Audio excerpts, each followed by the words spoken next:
Yeah, despite the hour of propaganda, lies, and disinformation that American audiences, those who tuned in, were subject to, Mary, the fact remains that the big lie was a lie, and that the big lie was used to solicit money to the tune of $250 million by Trump affiliates, if you will.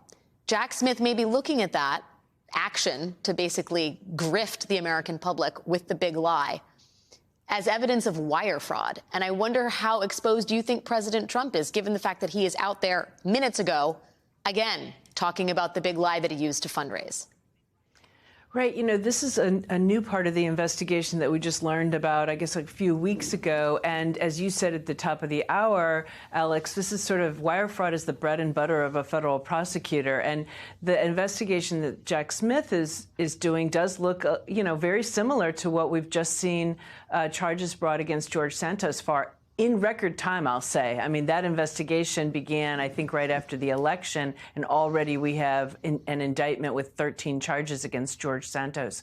So with respect to Trump, we're not only talking about soliciting donations based on a lie about election fraud, but potentially also lying about how that money was going to be used, which might actually be easier to prove than soliciting based on a lie about election fraud. Because he could say, oh, like so many have done, like George Santos has done, I was exaggerating, I was, in campaign mode, I was soliciting based on exaggeration, which sometimes politicians do. But there were also potential lies about what that money was going to be used for. One, that it was going to be put explicitly in an election fraud fund to be used for bringing challenges against the election, for recounts, for audits, and then the second being that it was actually going to be used for those things. And there's no evidence that I'm aware of that that fund was created or that the money was actually used for recounts and challenges and audits.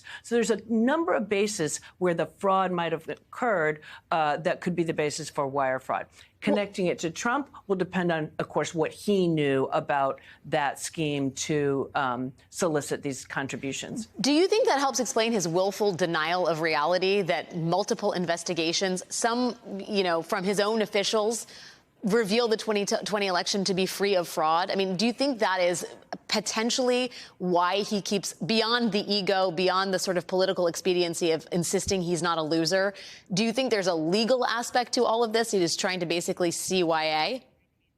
Well, I think, he's a complicated individual, and I would not want to spend any time in his brain. But I think it could be multiple things. I think he cannot stand being a loser. He can't stand admitting he lost. But I think at this point, and you heard it, I was in the green room watching that town hall that you've been talking about. You heard it there, him doubling down on there being a rigged election. Because I think in his mind, part of his defense is, this is what I truly believed. I truly believed it was rigged. And yes, I had various advisors telling me it wasn't, but I had other people who were agreeing with me that it was. And so, he was corrected. He was attempted to be corrected several times tonight, but he stuck with it. And I think he's got multiple reasons that he's doing that.